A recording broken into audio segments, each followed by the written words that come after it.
¿No dicen algunos de vosotros que no hay resurrección de muertos? ¿Han visto un cadáver, hermanos? Yo creo que la gran mayoría sí. Y lo más probable, creo yo, es el cadáver de algún familiar, algún conocido o de algún hermano de la iglesia, ¿verdad? Cuando está allí en el ataúd. Quizás esa es la manera más general en la que hemos podido ver algún cadáver. Y bueno, la verdad es que cuando se contratan los servicios de la funeraria y los llevan y preparan el cuerpo, díganme si no es cierto que los entregan y se ven muy bien, ¿verdad? Digo bien hasta donde cabe la expresión, ¿verdad? Pues como están muertos, ¿verdad? Pero hasta donde cabe la expresión, se ven bien, están bien maquillados, están bien preparados, se ven. Es más, alguien por ahí alguna vez dijo, oye, pues nada más está durmiendo, ¿verdad? ¿Por qué? Porque los dejan bastante bien. Digo, diríamos que es un cadáver bastante presentable, ¿no es cierto? Pero bueno, ¿han visto algún cadáver que no haya sido tratado por una funeraria? ¿Lo han visto? Hay una enorme diferencia.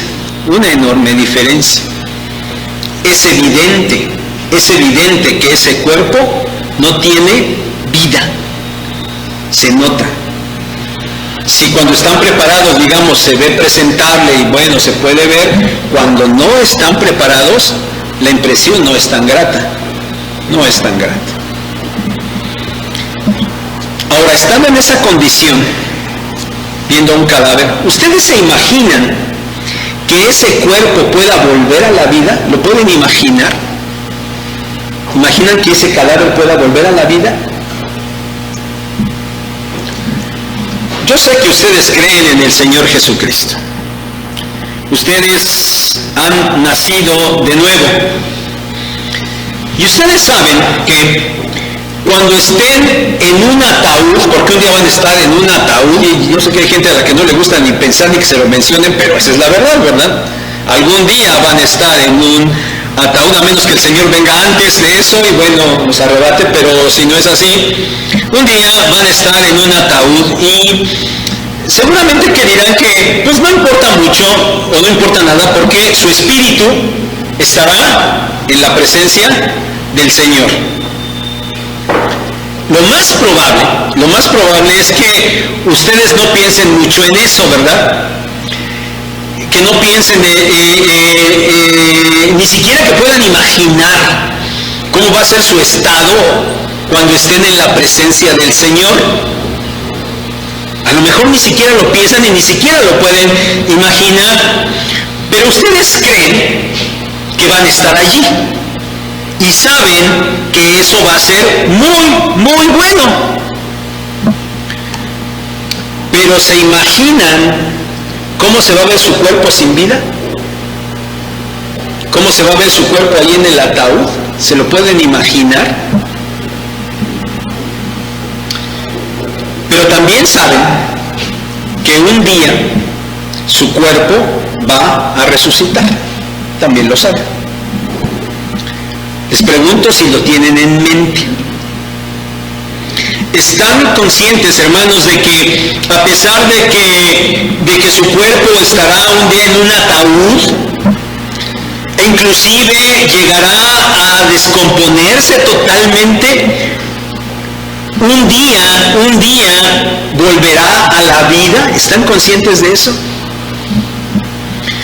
Pero hermanos, lo más importante, más allá de que crean que así va a ser, o de que esperen que así va a ser, yo lo que les quiero preguntar, ¿en realidad ustedes creen? ¿Sí creen que va a suceder? ¿Ya imaginaron su cuerpo ahí en el ataúd, sin vida, en un cuerpo ahí, aunque su espíritu esté con el Señor, el cuerpo ahí? ¿Creen? ¿De veras creen que ese cuerpo suyo va a volver a la vida? ¿Lo creen? Muchos de los corintios no lo creían. Muchos de los corintios no creían que iban a resucitar. Este es el siguiente asunto que Pablo trata empieza su primera carta. Y el asunto de la resurrección es un asunto central. Hermanos, el asunto de la resurrección es el asunto más central de todos. No solamente por la resurrección propia de los creyentes, sino porque esa resurrección de los creyentes está centrada en la resurrección misma del Señor Jesucristo. Miren, frecuentemente al llegar a ese llamado domingo de resurrección, nosotros hemos hecho uso de este pasaje, 1 Corintios 15, aunque ciertamente hemos hecho uso de una parte pues muy reducida. Pero bueno, en nuestra serie de predicaciones sobre esta carta, hoy llegamos a este capítulo, y entre el día de hoy y el próximo domingo vamos a poder meditar en todo el pasaje de manera completa. Es un pasaje muy largo, tiene mucho por explicar, mucho por decir, pero bueno, trataremos de irnos rápido. No vamos a poder abarcar todos los detalles que quisiéramos.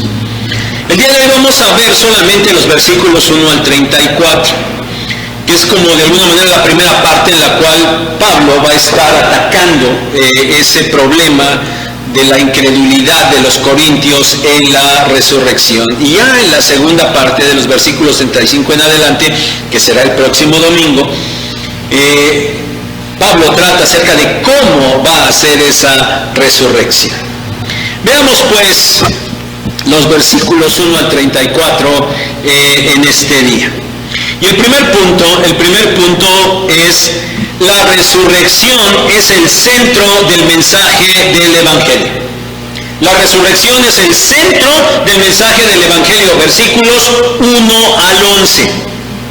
Vean los versículos 1 y 2, vean lo que Pablo les está diciendo. Pablo les está recordando a los corintios que hay un evangelio que él les ha predicado, un evangelio que ellos, los corintios, han recibido, un evangelio, dice Pablo ahí, en el cual ellos, los corintios, están perseverando.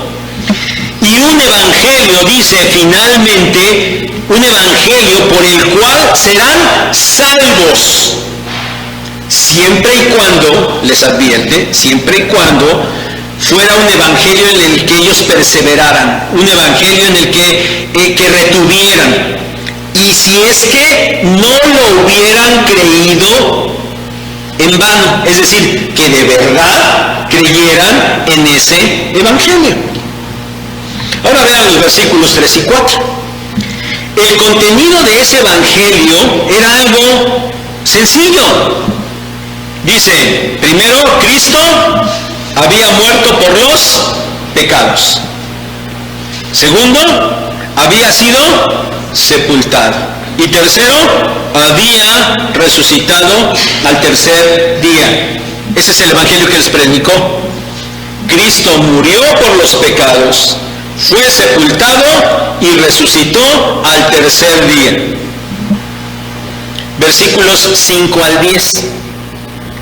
El Señor Jesucristo había resucitado y había una evidencia irrefutable de esa resurrección. ¿Cuál era esa evidencia? El testimonio de los que lo habían visto con vida después de que el Señor Jesús efectivamente había muerto en la cruz y había sido sepultado. Había vuelto a la vida y muchos lo habían visto. Dice ahí en esos versículos Pablo que él se había aparecido primero a Pedro, luego a todos los apóstoles, luego a más de 500 hermanos al mismo tiempo. Y él hace una aclaración ahí, ¿lo notan? De los cuales dice muchos viven aún. Es decir, pues si muchos lo vieron, si no me creen, miren, ahí hay muchos todavía que lo vieron vivo, vayan y pregúntenles. Más de 500 y muchos aún vivían. Después dice, se apareció a Jacobo, su hermano, su medio hermano en la carne, ¿verdad? Hijo de José y de María. María no permaneció virgen por siempre, tuvo más hijos. Este Jacobo es su hermano del Señor Jesús. Se apareció a él. Dice Pablo que luego nuevamente se apareció a todos los apóstoles, y dice ahí al último de todos, se había aparecido a Pablo mismo. Ahora, todos estos eran testigos de la resurrección de Cristo. Ellos lo habían visto vivo, lo habían visto resucitado, es decir, la resurrección del Señor había sido algo real. Vean el versículo 11, la primera parte. Por eso, dice Pablo ahí, es que todos ellos, los apóstoles y los que lo habían visto resucitado, ellos así predicaban. ¿Qué predicaban? Cristo murió, fue sepultado y resucitó al tercer día. Y quien creyera en ese mensaje sería salvo. Eso es lo que ellos predicaban. Hermanos, es cierto, la resurrección era el centro de la predicación de los apóstoles. Y ellos predicaron vehementemente acerca de esta resurrección porque ellos habían sido testigos presenciales de ella. Miren, nosotros podemos ir allá al libro de los Hechos y comprobaremos que todas las veces que los apóstoles están predicando, están diciendo que Cristo murió y que Cristo resucitó y que a través de Él se podía ser salvo.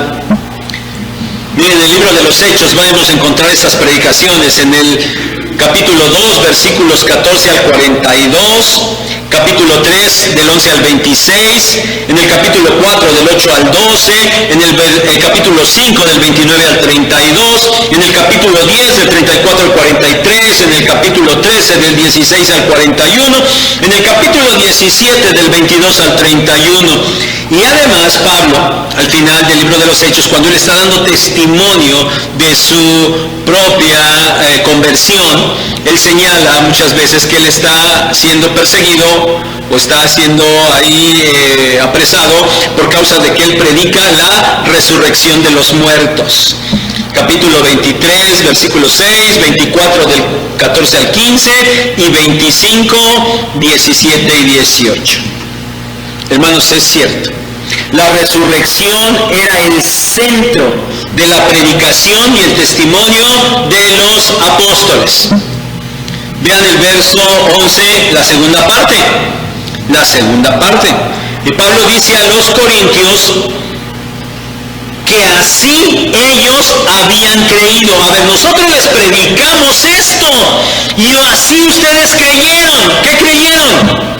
Que Cristo había resucitado. Por eso, mi hermano, tú tienes que tomar muy en cuenta esto. Porque esto es el centro del Evangelio, del verdadero Evangelio. El mensaje del Evangelio no es que encuentres solución a tus problemas. No, ese no es el mensaje del Evangelio. El mensaje del Evangelio no es que puedas encontrarte bien y sentirte bien en tu vida. El mensaje del Evangelio no es que puedas tener prosperidad en tu vida. El mensaje del Evangelio es que Cristo murió por tus pecados, fue sepultado y resucitó al tercer día. Y si tú crees este mensaje, entonces tendrás salvación. Ese es el verdadero mensaje del Evangelio. Y la resurrección está en el centro de ese mensaje. No es concebible un evangelio donde la resurrección de Cristo no sea el elemento importante. Punto número 2. Si no hay resurrección, nada tiene sentido para nosotros. Si no hay resurrección, nada tiene sentido. Versículos 12 al 19. Vean el verso 12. Entonces, si la predicación se centraba en que Cristo había resucitado de los muertos, y si los corintios habían creído eso, habían recibido ese mensaje y lo habían creído, entonces dice Pablo, ¿cómo dicen algunos de ustedes que no hay resurrección de muertos? Esto no era congruente. Ese es el mensaje que les habían predicado, ese es el mensaje que habían recibido, y ahora decían que no había resurrección de muertos. Vean el versículo 13 y el versículo 16, donde Pablo repite lo mismo. Había una implicación muy clara, muy sencilla, una implicación totalmente razonable y evidente. Si no había resurrección de muertos, entonces la consecuencia era que el Señor Jesucristo no había resucitado. ¿No hay resurrección de muertos? Bueno, entonces tampoco Cristo resucitó. No era posible. Versos 14 y 15 y luego 17 y 18, donde Pablo nos da la misma idea. Si Cristo no había resucitado, entonces sencillamente el testimonio de aquellos que decían haberlo visto resucitado era un testimonio falso. Estaban diciendo mentiras. Y la predicación que ellos estaban haciendo, basada en esa resurrección, era una predicación vana, es decir, vacía, sin sustento. Y la fe de quienes habían creído en ese evangelio basado en la resurrección también era una fe vana, es decir, hueca, algo como humo. Era nada, no tenía sustento, no tenía razón de ser. Y por eso dice Pablo, si es así, bueno, haber sido salvos de los pecados no era una realidad, eso no había pasado. Todavía seguían estando en condenación porque no había tal perdón de pecados.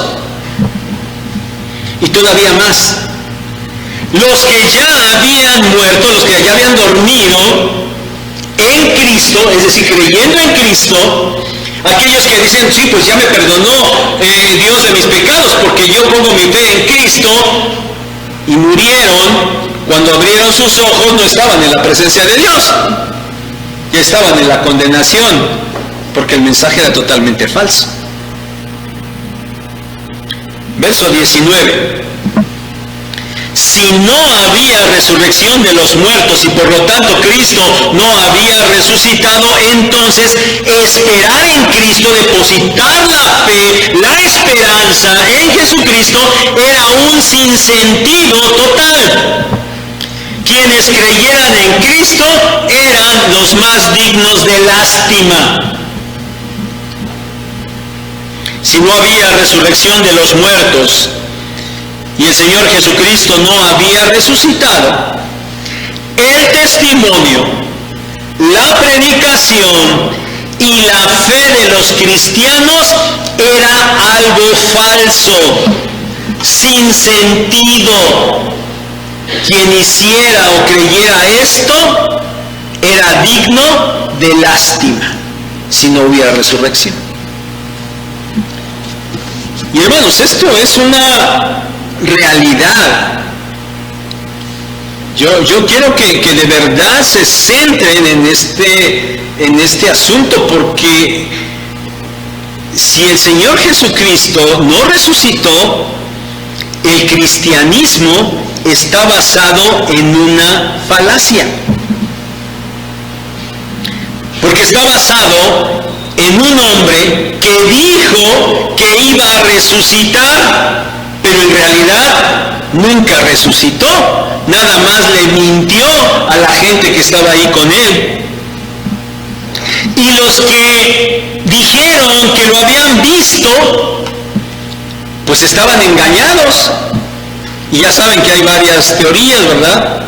Que tuvieron alucinaciones o que se inventaron las cosas y que inventaron una creencia y toda una gran doctrina sobre un fundamento falso. Una doctrina, una enseñanza, una fe que efectivamente solo ha embaucado a millones de personas a través de la historia. Y entonces tendrían razón aquellos que dicen que los cristianos solo se encargan de lavarle el cerebro a los demás para beneficio de los líderes o de algunas iglesias. Si Cristo no resucitó, todas estas cosas serían verdad. Si Cristo no resucitó, en el mejor de los casos, el cristianismo no sería en nada diferente de cualquier otra doctrina religiosa. Estaría al parejo, sería lo mismo que todos. Y a lo más, solo sirve de placebo para los males de las personas que se dicen cristianas, en el mejor de los casos. Si esto fuera así, entonces los cristianos no tendríamos ningún argumento para refutar tales aseveraciones de los incrédulos. Pero hermanos, ¿esto es así en realidad? ¿Esto es así? ¿Sí se dan cuenta, hermanos, de la centralidad y la importancia de la resurrección? Si no hubiera resurrección, ¿estaríamos realmente así? Así estaríamos. Por eso, el mensaje, la fe, está centrada en la resurrección. Punto número 3. La resurrección de Cristo garantiza que nosotros resucitaremos.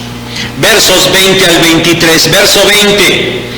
Pablo está diciendo, a ver, si ustedes dicen que no hay resurrección de muertos, entonces efectivamente Cristo no resucitó, y si Cristo no resucitó, entonces todo es inútil, todo es vano, todo es una mentira, nada tiene sentido.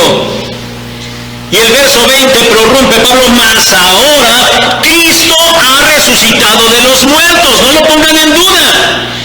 El Señor en verdad había resucitado. No había la menor duda. Por lo tanto, el testimonio, la predicación y la fe, todo era digno de crédito, todo era verdad. Los creyentes en realidad sí habían sido perdonados de sus pecados. Y los que habían dormido en Cristo sí habían sido salvos y sí estaban en la presencia del Señor. Con esta base, en lugar de falsedad, vanidad y lástima, los cristianos tienen la verdad. Tienen un total sentido de las cosas y tienen dignidad. Pero aún más, sigan viendo este verso 20. Dice ahí Pablo que Cristo es las primicias de los que durmieron. ¿Qué es las primicias? Miren, las primicias, allá en el Antiguo Testamento, por lo menos Éxodo 23, 16 al 19 y Levítico 23, del 9 al 14, bueno, las primicias eran los primeros frutos que daban los árboles, ¿sí? Esas primeras frutos que se producían, que maduraban, esos eran las primicias. En el campo, por ejemplo, el trigo, que era muy común, que se sembraban allá, las primicias del trigo eran los primeros granos que se maduraban, en las primeras espigas, lo primerito que se producía, que maduraba, tanto de frutos como de granos, esos eran las primicias, los primeros frutos, los primeros granos. Ahora, esas primicias o esos granos, cuando se veían, o esos frutos cuando los veían allá el pueblo que los había sembrado y veía un buen fruto y veía buenos granos, lo único que podía decir es que la cosecha había sido o iba a ser muy buena, con productos de muy buena calidad. Y si eso ya empezaba a producir así, todo el resto iba a pasar lo mismo. Eran una garantía de una buena cosecha. Ahora, estos primeros frutos y estos primeros granos eran tan importantes que Dios los había pedido como ofrenda. El pueblo tenía que llevar sus primicias como ofrenda al Señor. Lo que aquí Pablo está diciendo es que así como Cristo había resucitado, así los suyos también resucitarían. Él fue las primicias, es decir, el primero en haber resucitado de los muertos. Esas primicias daban evidencia de lo que sería una gran cosecha, y esa cosecha estaba integrada por todos los creyentes. Miren, es cierto que el Antiguo Testamento y el Nuevo Testamento nos narran de personas que fueron resucitadas. Hay varios ejemplos. Pero esas personas que resucitaron antes que el Señor Jesucristo, Él mismo resucitó a algunos en su ministerio, ¿se acuerdan? Bueno, esas personas murieron, su cuerpo estaba ya sin vida, fueron resucitados, pero fueron resucitados con su mismo cuerpo. Y un poco de tiempo después volvieron a morir. Bueno, el Señor Jesucristo fue el primero en resucitar de una manera diferente, porque Él resucitó con un cuerpo glorificado, con un cuerpo transformado, y fue resucitado para no volver a morir nunca más. Esa es la manera en la que Cristo había resucitado. De esta manera, por eso fue el primero, el serán las primicias, y de esta manera los creyentes también resucitarán con cuerpos transformados, glorificados, para ya no morir nunca más. Primicia de los que durmieron, de los que se habían muerto, de los creyentes que habían muerto.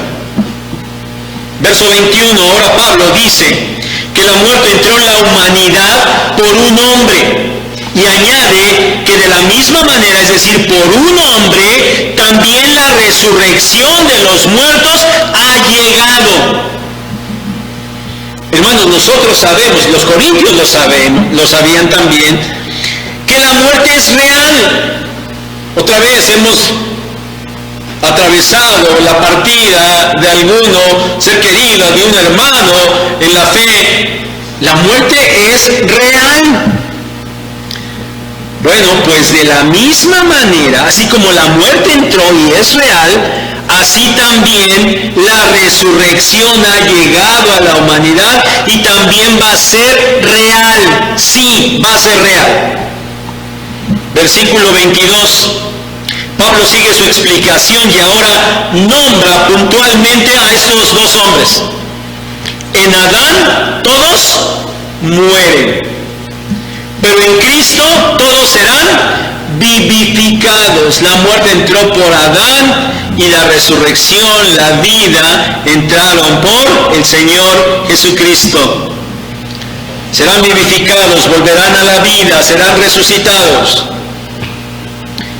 Miren, hermanos, nosotros encontramos en las Escrituras que todos los muertos van a resucitar. Dice la Escritura que unos para vida eterna y otros para condenación eterna. Pero aquí Pablo, en este capítulo y en este versículo, Pablo solo se está refiriendo a la resurrección para vida eterna, para salvación. Esa resurrección que experimentarán solo los creyentes. Y está hablando, claro, específicamente de esa resurrección corporal de los creyentes. Esa resurrección de la cual los corintios estaban dudando. Ahora, esta resurrección solo será de los creyentes. ¿Por qué? ¿Por qué lo sabemos?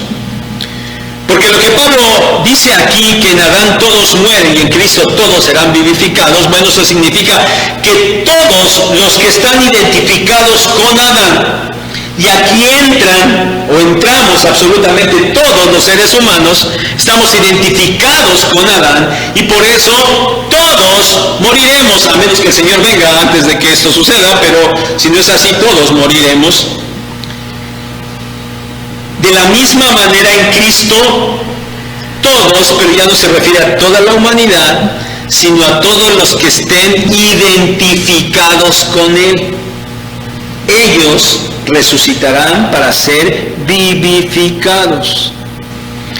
Veamos el verso 23.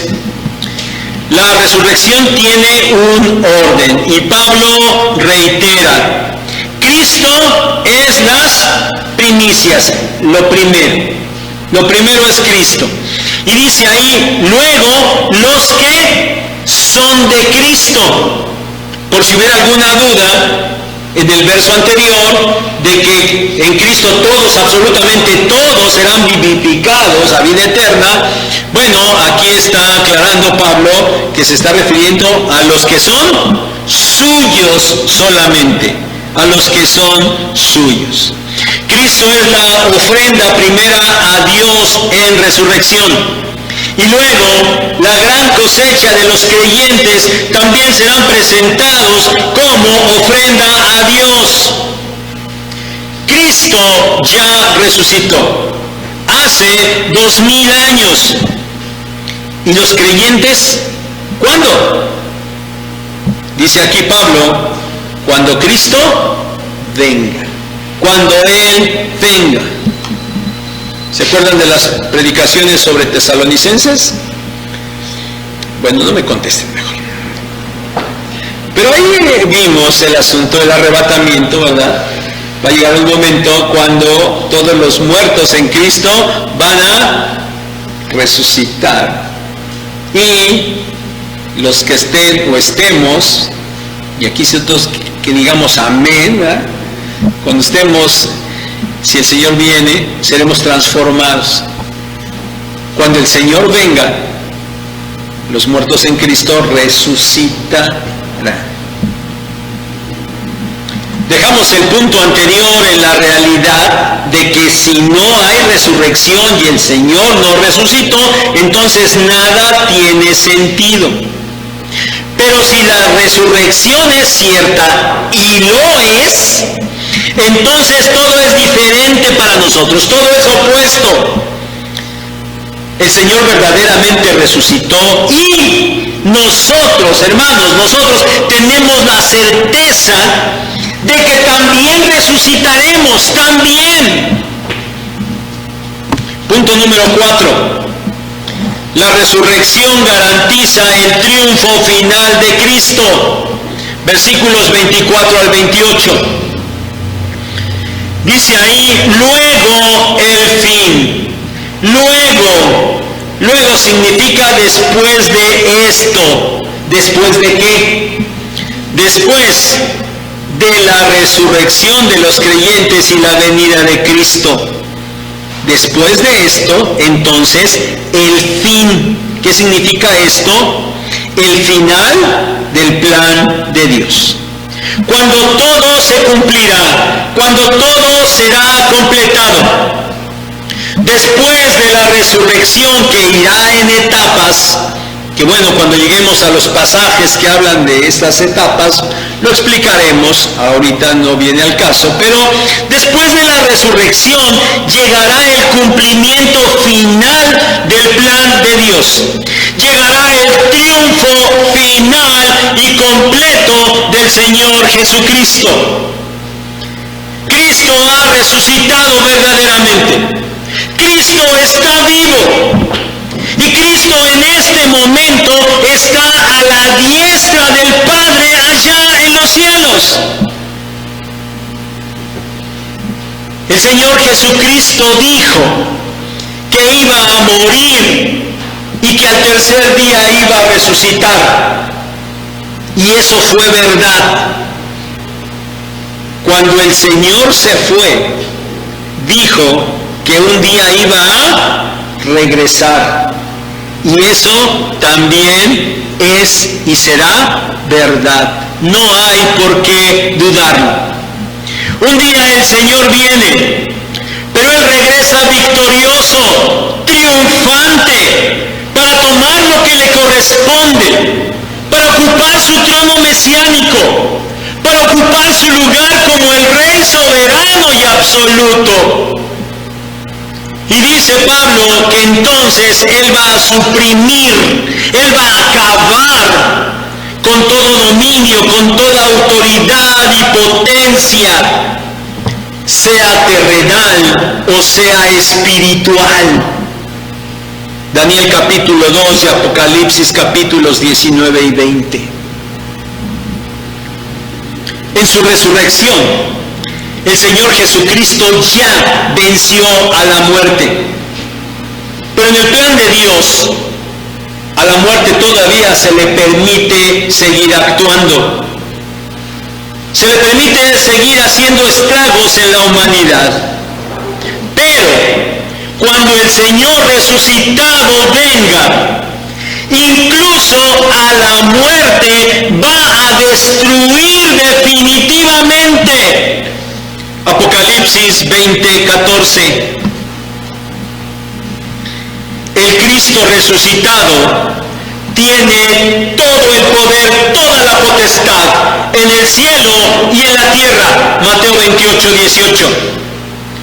Por su resurrección, Dios le hizo Señor y Cristo. Hechos 2:36. Él resucitó para ser Señor de muertos y vivos. Romanos 14:9. Y no abundo más porque de esto les predicaré dentro de 2 semanas. El señorío de Cristo. Dice en estos versículos, volviendo a ellos, que Dios, el Padre, haciendo referencia al Padre, ha sujetado todo bajo los pies de Cristo. Todo le está sujeto. Y dice Pablo aquí, exceptuando, claro está, a aquel, es decir, al Padre, que fue quien puso debajo de sus pies todas las cosas.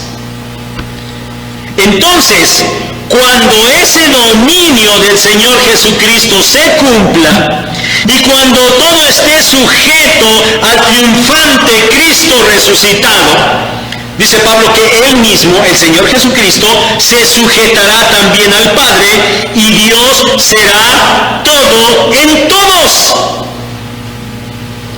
El Hijo seguirá reinando, porque también dice la Escritura que su reino no tendrá fin, que su reino es un reino eterno.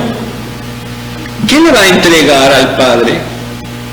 Bueno, Él le dio la potestad de dominar sobre todas las cosas, sobre gobiernos y reinos humanos y también espirituales.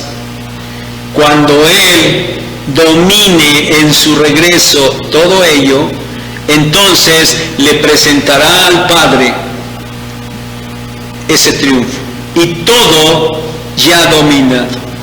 Se lo va a entregar al Padre. Dice que Él mismo se sujetará para que Dios sea todo en todos. ¿Cómo será esto? No lo sé. Yo no lo sé. Pero será algo real y sin duda extremadamente glorioso. Tan glorioso y grandioso como lo es Dios mismo. Si pudiéramos quizás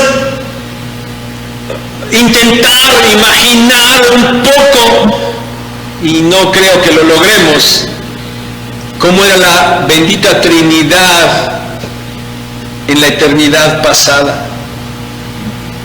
No lo sabemos. Pero de la misma manera todo va a volver. Y Cristo seguirá reinando en el seno de esa Trinidad en la eternidad futura. El Señor Jesucristo habrá restaurado todo tal como estaba antes de que el pecado entrara en la creación. Y de la misma manera, todo será restaurado al final, cuando Él triunfe. Y hermano, esto de verdad nos debería producir un gran gozo, nos debería producir seguridad, nos debería producir paz, esperanza, porque es una esperanza viva. Nosotros vivimos en un mundo que cada vez está más corrompido, que cada vez está más alejado de Dios, un mundo que cada vez es más inseguro, donde cada vez hay más carencias, donde cada vez hay más enfermedad y hay más muerte. Y parece que no hay solución a esto. Y el mundo clama por paz y quiere hacer sus esfuerzos para que todo se arregle, pero el mundo no lo va a lograr. Esa paz anhelada para el mundo no llegará según sus propios esfuerzos y pensamientos. Y entonces, como no logran hacer nada, el mundo osadamente cuestiona el por qué Dios no hace nada. Pero están equivocados, porque Dios ya lo hizo. Dios lo hizo en la cruz, en la muerte y en la resurrección del Señor Jesucristo. Él ya condenó el pecado y Él ya triunfó sobre el pecado por la resurrección. Y cuando Cristo venga, todo ese pecado y sus tremendas consecuencias que hoy vemos, todo llegará a su fin. ¿Por qué Dios no hace nada? Dios ya lo hizo. Y solo estamos esperando a ese momento del triunfo final del Cristo resucitado, donde todo ese orden maligno de cosas llegará a su fin. El mismo diablo, el mismo Satanás será condenado y atado por toda la eternidad. Y la muerte misma llegará a su fin. Y tú, mi hermano, tú gozarás de esas bendiciones. Y tú estarás allí presente. Y tú verás esas cosas. Por eso, mi hermano, te digo que esto debería llenarnos de gran gozo y esperanza. Punto número 4. La resurrección le da sentido a las acciones sin sentido de los creyentes. ¿Sí se oyeron bien? La resurrección le da sentido a las acciones sin sentido de los creyentes, versículos 29 al 32. Pablo va a hacer uso ahora de un par de cosas, una cosa que estaban haciendo los corintios y la otra cosa es algo que Pablo estaba experimentando en sí mismo, y ambas cosas las va a utilizar para decir, bueno, parecen cosas sin sentido, pero si la resurrección es cierta, y lo es, entonces lo que a la gente le parece sin sentido, en realidad toma un verdadero sentido. Verso 29. La primera cosa que Pablo menciona era algo que suena algo raro, más bien muy raro, y en realidad lo es. Dice ahí que algunos en la iglesia de Corinto se estaban bautizando por los muertos. Eso estaban haciendo, eso dice, y eso estaban haciendo. Díganme si no es bastante raro, ¿no? Se estaban bautizando por los muertos. ¿Qué significa esto? Miren, todos los grandes pensadores, estudiosos y comentaristas cristianos bíblicos están de acuerdo en que este es uno de los versículos más difíciles de poder explicar. Y es cierto. ¿Qué significa eso de que algunos en la iglesia de Corinto se estaban bautizando por los muertos? Bueno, hay varias explicaciones, pero todas se centrarían o apuntarían por lo menos en dos casos. El primero de ellos es que efectivamente, así como lo estamos viendo, eso estaba pasando. Que algunos en la iglesia de Corinto decían, oye, y el hermano fulano y el hermano sutano ya partieron con el Señor, ya murieron y no se bautizaron. Yo me quiero bautizar a nombre de ellos. Eso es lo primero que significaría, ¿verdad? Bueno, noten que Pablo aquí lo está diciendo, pero de ninguna manera lo está aprobando, Lo está diciendo que eso sea correcto. Simplemente dice, ustedes están bautizando por los muertos. La otra explicación, un poquito más, digamos, buscándole un poquito más de argumentación, la otra explicación dice que algunos se estaban bautizando más bien por causa de aquellos que habían muerto dando un testimonio fuerte de su fe en el Señor Jesucristo. Es posible que aquellos que habían muerto habían sido inclusive martirizados, o sea, no habían negado su fe, habían sido firmes hasta el final, habían aceptado inclusive el martirio por causa de su fe en Cristo. Entonces había otros que estaban ahí dudando, que no se atrevían a entregar su vida al Señor Jesucristo, pero cuando vieron aquel testimonio de aquellos que ya estaban muertos, decían, entonces sí acepto a Cristo. Dice ahí, se bautizan por los muertos. Bueno, obviamente este bautismo implicaría que previo al bautismo, como debe ser, ya se había hecho una decisión por Cristo, ya se había entregado su vida a Cristo.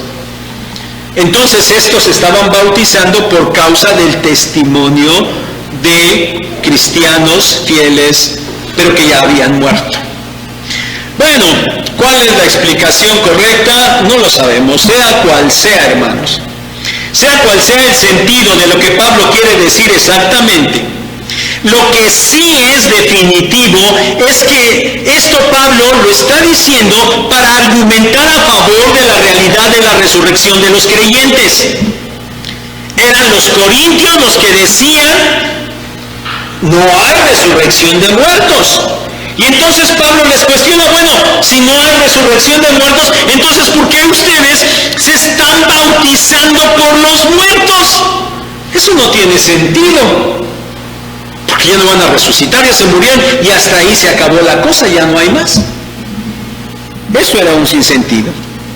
Sea que se bautizaran a nombre de ellos o por causa de la fe de ellos. ¿Por qué lo hacían si no había resurrección de muertos?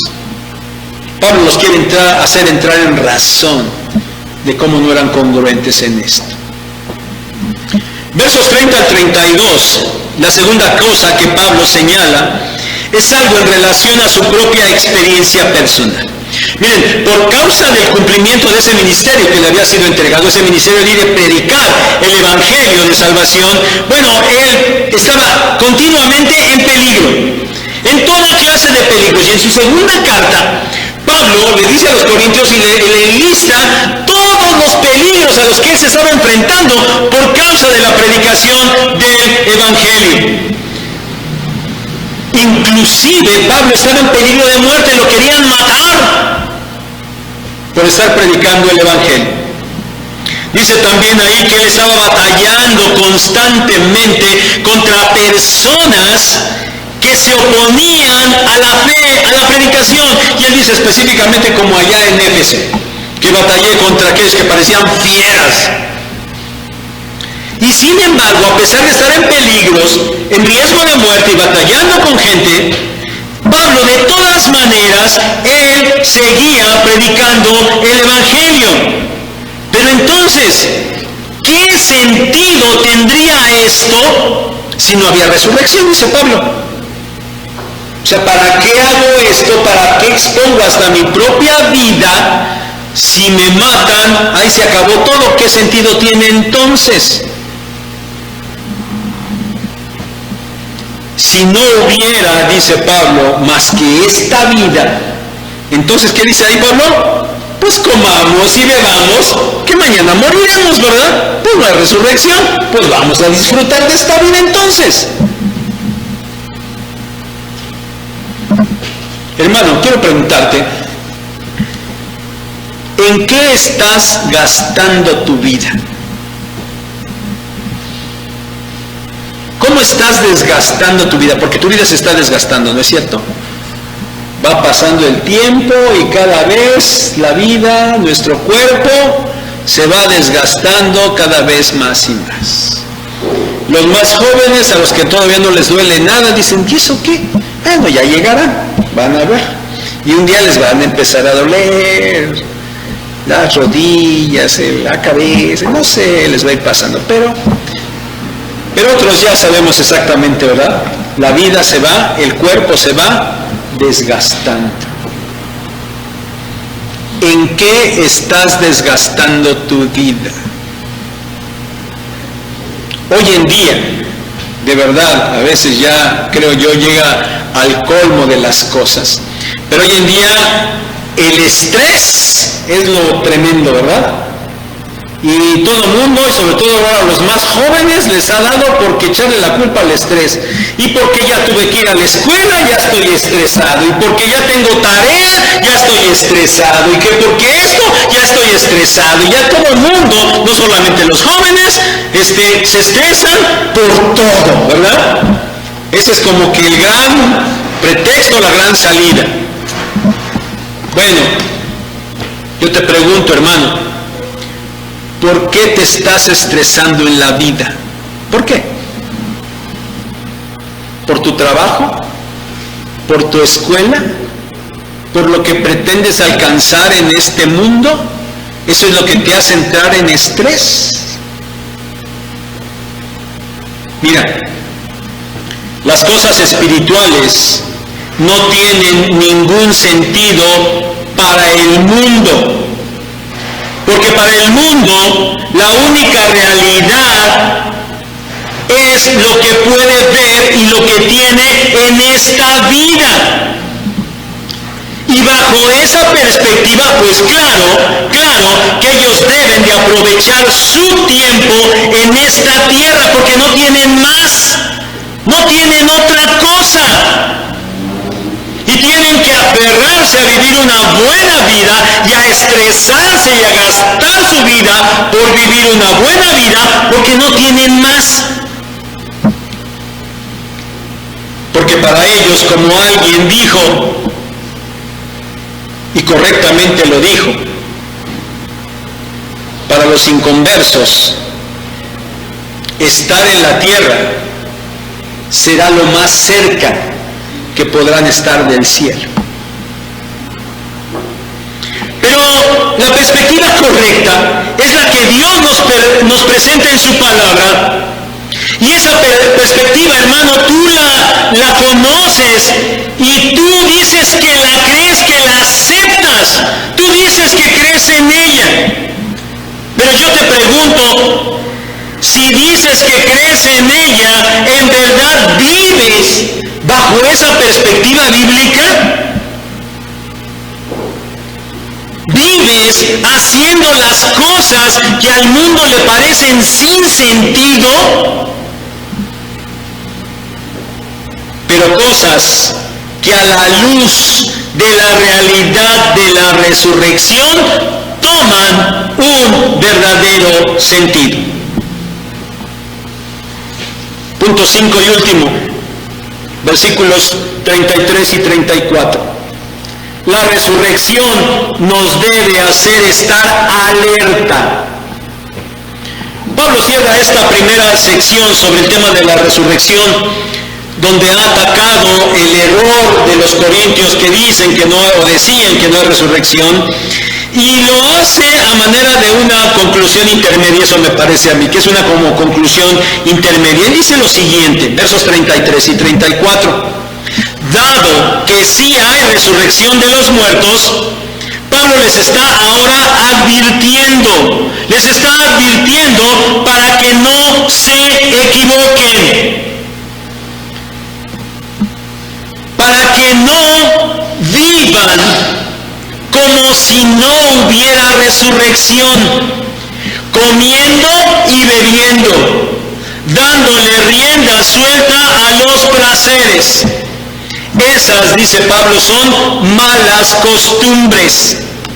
Y esas malas costumbres se podían arraigar fuertemente en ellos por participar de malas conversaciones, es decir, por estar escuchando, aceptando y compartiendo pláticas o enseñanzas de personas incorrectas, que en este caso muy particular del pasaje que estamos viendo, eran aquellos que enseñaban que no había resurrección de muertos.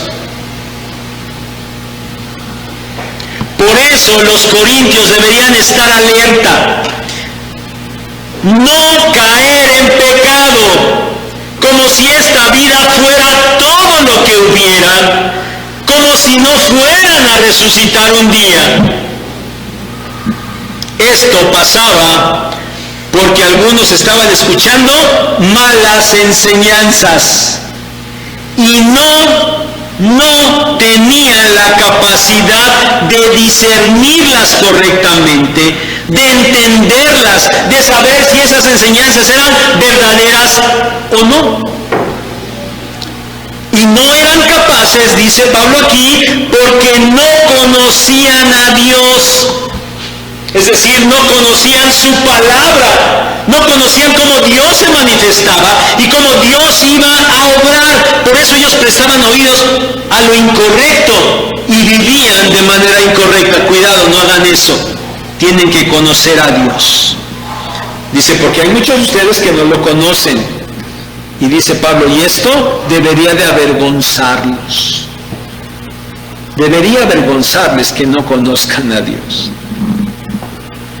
Hermanos, debemos esforzarnos para que nuestro conocimiento del Señor vaya en aumento constantemente. De esa manera nosotros no prestaremos oídos a enseñanzas falsas que nieguen, como en este caso, la realidad de la resurrección de Cristo, y que por eso nos hagan vivir como si todo lo que existiera en este mundo fuera lo único. Porque una vez muertos todo acaba y ya no pasa nada, dirigiéndonos de esa manera a una vida indisciplinada y pecaminosa. Por causa de la resurrección, la exhortación es que estemos alerta, que no estemos en pecado, es decir, que vivamos una vida de santidad. Concluyo. ¿Qué dices ahora, hermano? Después de meditar en estos primeros 34 versículos, ¿crees que a pesar de que un día tu cuerpo esté allá en un ataúd e inclusive llegue a descomponerse y que tu espíritu esté en la presencia del Señor, ¿de verdad crees que tu cuerpo un día va a resucitar? ¿De veras lo crees? Bueno, es algo increíble, ¿no es cierto? Cosa increíble, sobrenatural y gloriosa es la resurrección de los muertos. Cosa gloriosa, sobrenatural fue la resurrección del Señor Jesucristo. Y esa resurrección implica nuestra propia resurrección. Y es una cosa segura, porque Cristo verdaderamente resucitó. Por esto es que la resurrección es lo que le da sentido a todo lo que predicamos, a todo lo que enseñamos, a todo lo que creemos y a todo lo que hacemos. Esto es lo que le da veracidad a nuestra fe, por sobre todo pensamiento espiritual o religioso y por sobre toda filosofía de vida. Animémonos, hermanos, de verdad, animémonos. Estamos en el camino correcto. ¿Qué Cristo resucitado va a volver y va a triunfar sobre todo este mundo. Y nosotros resucitaremos en aquel día. Que esto, hermanos, dirija nuestros pensamientos, nuestros sentimientos y nuestras acciones. Que Dios les bendiga.